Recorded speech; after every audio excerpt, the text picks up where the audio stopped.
한 20년 전에 들었던 얘기인데, 유럽에서는 아이가 어느 날 갑자기 이제 일형 당뇨로 진단을 받으면 선생님이 아이 학교에 가요. 우리는 닥터 프렌즈. 안녕하세요. 닥터 프렌즈입니다. 네, 안녕하세요, 헬프 여러분. 오늘은 제가 또 삼성 서울병원 김재원 교수님을 모시고 한 가지를 여쭤보고 싶은 게 있어서 이렇게 좀 모셨습니다. 네, 삼성 서울병원 내분비 대사내과의 김재현입니다.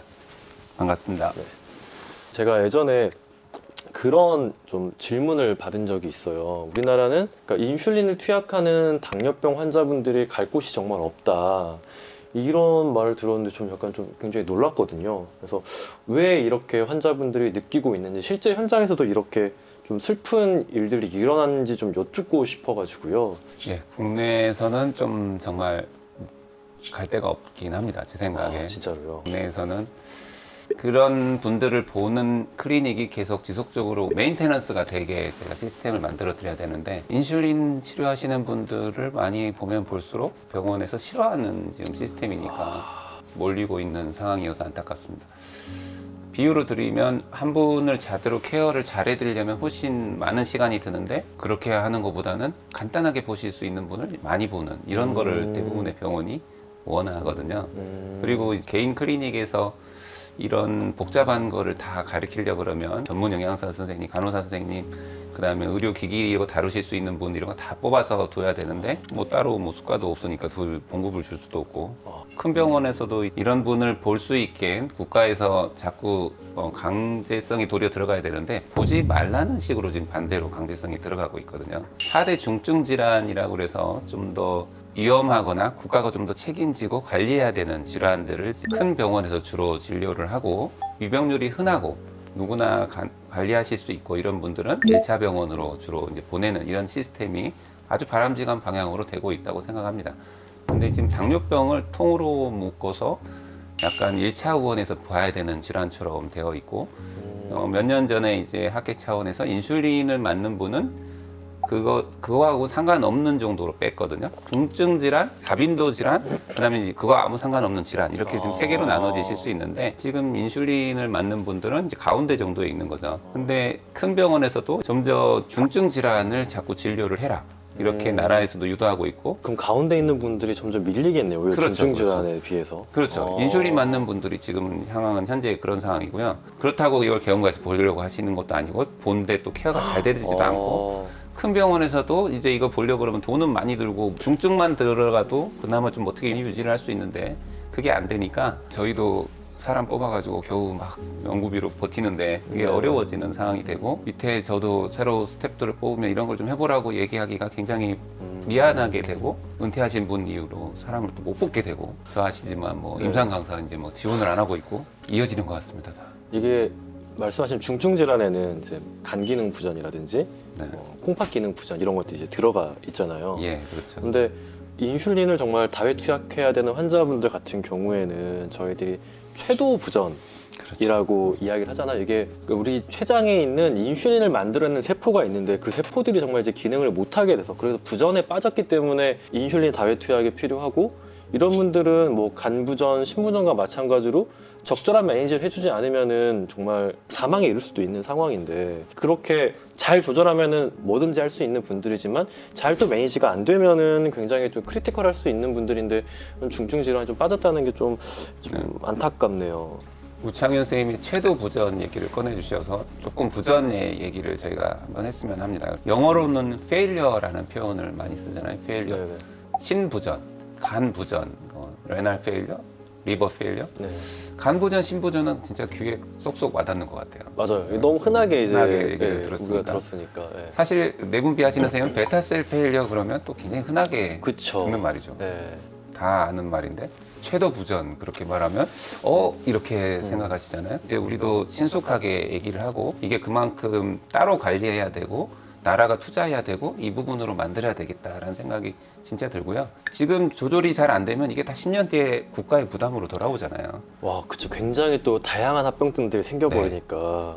그래서 지금은 어떤 상황이냐면, 다른 장기의 합병증으로 된 경우에만 이제 중증 질환처럼 생각들을 하세요. 아, 이미 진행이 된 다음에. 네. 콩팥이 망가져서 심부전, 이제 심장에 문제가 와가지고 심장 부전, 네. 뭐 이렇게 심부전이라고 하죠. 그렇게 된 경우에 합병증. 그리고 그 원인이 된 혈당 조절하는 거는 또 내부민외과에서 못 보고 아. 그 개원가로 다시 가라. 원래 아. 원인은 지금 치료를 못 하고. 약간 이런 이게 좀 상황이거든요. 모순되네요. 예. 그리고 그 원인을 해결하기 위해서는 굉장히 복잡하고 정성을 많이 들고 시간과 인력이 들어가기 때문에 그 원인은 보려고 하지 않는 거죠. 그 원인을 해결하면 거기까지 가지도 않을 건데 쇄도 부전은 특별히 관리가 필요한 질환이고 국가가 투자해 줘야 되는 질환이라고 생각합니다. 저희가 너무 그런 개념이 조금 부족해서 로비가 조금 더 부족했던 것 같고. 로비란 말씀을 직접적으로. 저는 이거 다 로비라고 생각하고요. 로비라는 게 세금 내시는 분들에 아. 대해서 설득하는 거거든요. 아, 그런. 정책을 하고 있는 분들에 대해서 이 아. 부분에 투자해야 된다. 왜 아. 투자해야 되느냐를 로비하는 거죠. 아, 그렇네요. 그렇네요. 예, 우리만 하는 게 아니고요. 외국은 다 돼 있는 거를 제가 지금 약간 따라가는 상황인데. 제가 되게 나쁜 생각을 했네요. 예. 로비스트란 말이 절대 나쁜 말이 아니죠. 네네네. 미국의 네네. 로비스트가 직업인데. 아, 그렇군요. 예, 저는 우리나라에서 만들어져야 되는 직업이라고 생각해요. 로비 그러면 안 좋은 아, 쪽으로만 네. 생각하시는데 충분한 설득과 아, 리저너블한 그거를- 데이터를 보이고 아. 누구한테나 설득할 수 있는 게 로비스트죠. 근데 그렇게 생각하면은 진짜 원래 질병이라는 게 우리가 초기에 합병증이 없을 때 잘 조절하는 게 너무 중요하잖아요. 아, 그렇죠. 이게 네. 치료를 하는 사람은 물론이지만 환자분의 입장에서 그 자신의 삶이 달라지는 건데 시작을 정말 제대로 된 케어를 못하고 오히려 진행이 된 다음에야 그거를 이제 중증이다 이렇다 이렇게 해주는 거는 어떻게 보면 우리가 생각하는 어떤 질병의 좀 트렌드도 점점 예방 쪽으로 무게가 이동이 되고 있는데 좀 그런 면에서 우리가 더 많은 로비를 해야겠네요. 로비를 해야 되고 네. 그마저도 이미 망가진 신장에 대해서만 케어를 해주고 뭐 심장에 대해서만 케어를 해주고 원인이 되고 있는 질환의 그쵸. 케어는 또 국가에서 못 받는 상황이라니까요. 그걸 여전히 해결이 안 돼서 그 질환의 사망률은 더 올라갑니다. 사실은 대만 데이터가 한 10년 전 데이터가 있는데 1년에 사망률이 20% 정도. 그렇게 높아요? 네. 그래서 5년 서바이벌을 했더니 0%가 되는 거죠. 거의 뭐 캔서네요, 캔서. 그러니까 신장이 부전인 상황에서 췌도 부전이 있다. 근데 케어를 잘해주면 높을 이유는 사실 없거든요. 그렇게 사망률이 높을 높을 이유가. 이유가 신부전 일반적인 신부전과 동일하겠죠. 원래는 특별히 더 높을 이유는 없어요. 그쵸, 그쵸. 근데 더 높아요. 아. 우리나라는 데이터가 없어요. 데이터도 없어요? 조사를 안 하고 있어요. 그냥 신부전 전체로 보고 있어요. 췌도 부전에 대해서 합병증이 오기 전부터 당연히 중증 질환으로 해서 관리하는 게 정말 중요하고 그게 잘 돼 있다고 하면 췌도 부전이 올까봐 걱정하고 있는 모든 500만 당뇨인들이 나 인슐린 맞게 되더라도 그게 무슨 스트레스가 되겠어요. 언제 이제 20년 지나면은 옛날에는 10년 지나면 다 맞는다고 말씀드렸잖아요. 네네. 요즘은 조금 이제 치료제가 좋아져서 그게 약간 뒤로 늘어날 수 있다고 네네. 생각합니다. 그래도 언젠가는 올 수 있을까의 공포심을 다들 갖고 계세요.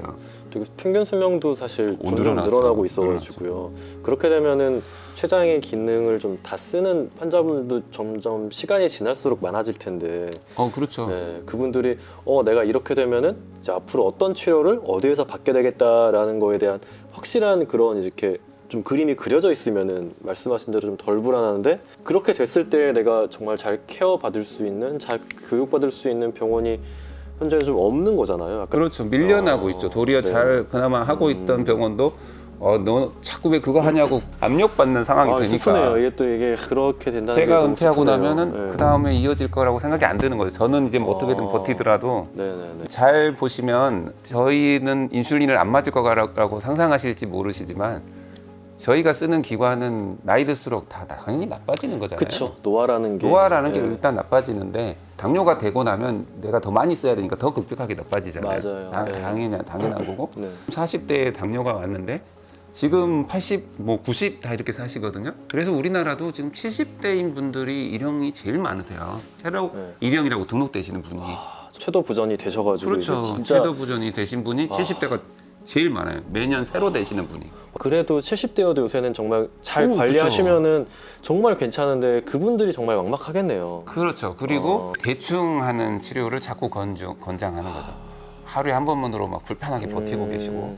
어느 정도의 고혈당을 좀 용인하고 이제 그렇죠. 그렇게 생각하는 거죠.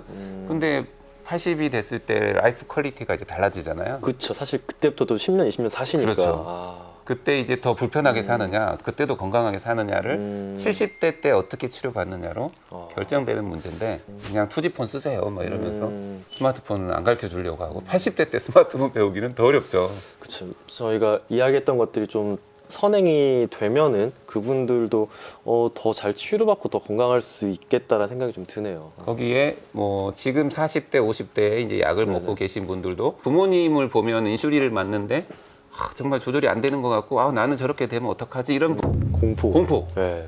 그런 게 있으신데 그것도 해결되시는 거죠.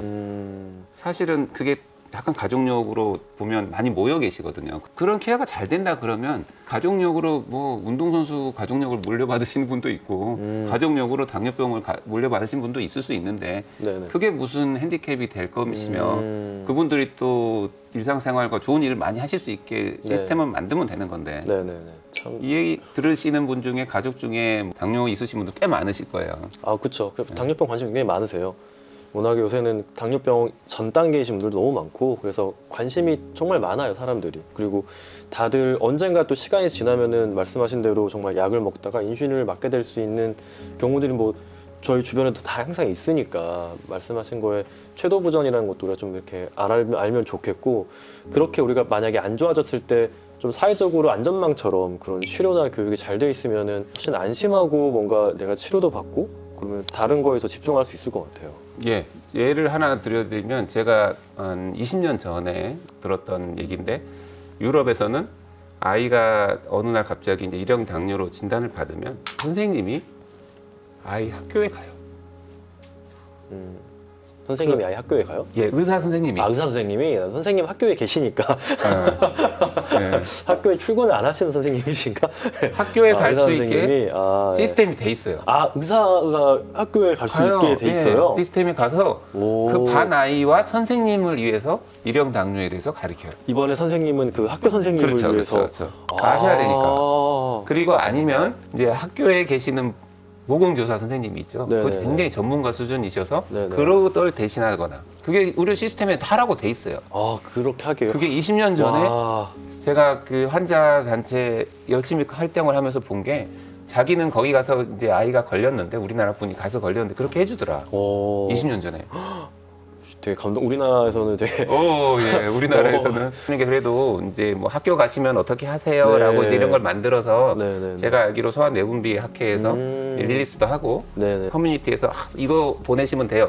이런 걸 하고 있거든요. 노력을 하고 있네요. 근데 이제 그거를 병원에서 해야 되는 일이구나라고 인식하게 시스템이 된다라는 거는 또 완전 차원이 다르죠. 그렇죠. 또 예를 들면 아주 일상적인 건데 병원에 오면 금식해서 검사하라고 얘기하잖아요. 네네네. 그게 사실 금식해서 검사하는 게 굉장히 그분들한테는 챌린징한 일이에요. 그 아침에 콜레스테롤 올라갈까봐 저혈당인데 버티면서 막 이렇게 검사하시거든요. 근데 그 교육을 할 때 교육하시는 선생님이 검사실에서 사실 저혈당일 땐 드셔도 돼요라고 네. 말을 해주면 네. 아무것도 아닌 거거든요. 그렇죠. 근데 프로토콜이 그렇게 자세하게 병원마저도 아직 잘 못 해주고 있는 거죠. 그러니까 이제 저는 맨날 진료 볼 때마다 선생님이 혹시 거기서 설명을 하더라도 저혈당일 때 그냥 드시고 오세요 라고 맨날 얘기하거든요. 사실 그렇게 하는 게 맞고요. 언제든지 먹을 수 있게 해주라고 돼 있고 테레사 메이가 영국 총리였잖아요. 네네. 한 53세 정도의 일형 당뇨가 되셨어요. 본인이 이제 일형 당뇨가 되신 다음에 한 거에 아까 얘기하셨던 뭐 근처의 학교에 가서 뭐 교육하거나 본인이 이제 국회에서 일을 할 때 사실은 먹을 수가 없대요. 먹을 수가 없는 건데 네. 이제 먹을 게 필요하잖아요. 본인은 네네네. 이제 바꾸는 일을 막 하는 거죠. 지금도 저희는 학교 가가지고 스마트폰 갖고 이제 막 조절하시는 뭐 연소결당 증상기 보신 분들 많은데 네. 그냥 다 빼가거든요. 선생님이 앞서서 스마트폰. 그 찍어야 되는데? 예, 뭐 찍는 것도 있고 어쨌든 네. 뭐 스마트폰을 대부분 보고 있는데 네. 그러면 요즘은 엄마들이 뭐 하냐면 이렇게 워치. 스마트 워치로. 워치를 사주는 거예요. 이걸로 펌프를 막 주입하기도 하고. 그러니까 상식적에서는 얘는 이게 의료기기니까 당연히 해줘야 된다라고 봐야 되는데 그렇지가 않은 거죠. 예를 들면 수능 시험. 수능 시험 좀 수능 어렵네요. 시험 때 그건 좀 스마트폰 못 애매하네요. 보여요. 수능 시험 때 그걸 어떻게 하냐면요. 요즘은 이제 리시버 기기를 이제 대여를 리시버도 있긴 있어요. 근데 국내에서는 거의 안 쓰이고 있고 네네. 모 회사는 아예 리시버를 안 넣죠. 아주 디테일한 부분에 그 배려하거나 신경 써야 되는 것들이 굉장히 많은데 그 부분이 굉장히 아쉽고요. 그 스마트폰만 이렇게 연소를 다친 적이 만약에 넣으면 그 투지폰 쓰고 있는 70대, 80대 못 쓰세요. 완전히 배려받으셔야 될 분들이 사실 그분이 제일 많이 생긴다니까요. 근데도 그 리시버를 안 넣고 있고. 오늘은 정말 어떻게 해외에서 당뇨병 환자분들에 대한 교육이나 이런 것도 이루어지고 있는지, 그리고 왜 우리나라에서 인슐린을 맞아야 되는 당뇨병 환자분들이 갈 곳이 정말 없어지는지, 어떻게 보면 생존과도 맞닿아 있는 문제이기 네. 때문에 정말 누군가는 꺼내야 될 주제라고 생각이 됐는데 이제 교수님께서 이렇게 이야기해 주셔가지고 저도 좀 많이 배우고 이 영상을 보는 헬프님들도 좀 많이 좀 느꼈을 것 같아요. 또 우리가 이런 데 또 관심을 가져야 이게 정말 내 일 혹은 내 가족의 일, 내 친구의 일이 됐을 때 그분들이 데리고 가실 수 있는 병원이 있는 거니까 이건 우리가 이렇게 사회가 좀 이렇게 다 알면 좋을 것 같아요. 그리고 췌도부전에 대한 이야기도 이게 참 왜 우리가 췌도부전이라는 말을 생각을 안 해봤을까라는 생각이 들면서 저도 이제 영상에서 헬프님들한테 췌도부전이라는 이야기를 많이 꺼내고 아마 헬프님들도 이제 아주 자연스럽게 댓글로 이제 이런 이야기들을 하는 날이 오지 않을까 싶습니다. 저 마지막으로 헬프님들한테 혹시 뭐 인사나 이렇게 뭐 부탁하고 싶으신 말 있으시면은 좀 간단하게 좀 부탁드리겠습니다.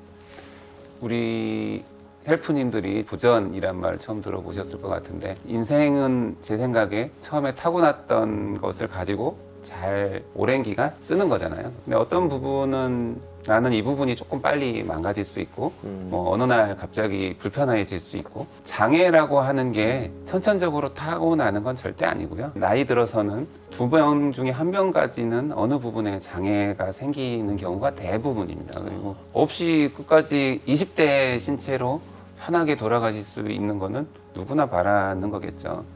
하지만 뭐 그게 누구한테나 올 수 있는 것도 아니고 다 될 수 있는 것도 아니고 잘 만들어진 사회 시스템은 뭔가 불편한 부분이 생겼을 때 그 부분을 잘 서로 케어해주고 배려해주고 시스템을 만들어서 건강하게 만들 수 있는 거거든요.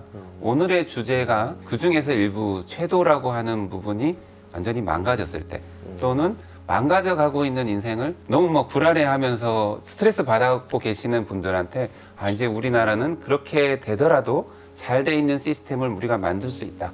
이런 고민을 할 수 있는 시간이었으면 하고요. 헬프님들도 주위에 있는 가족분들이 혹시 그런 분이 계시면 적극적으로 좀 서포트 해주시고 적극적으로 세금 내실 때 이 부분이 중요하다는 투표나 정책에 좀 열심히 참여해 주시면 감사하겠습니다. 오늘도 좋은 말씀 감사합니다.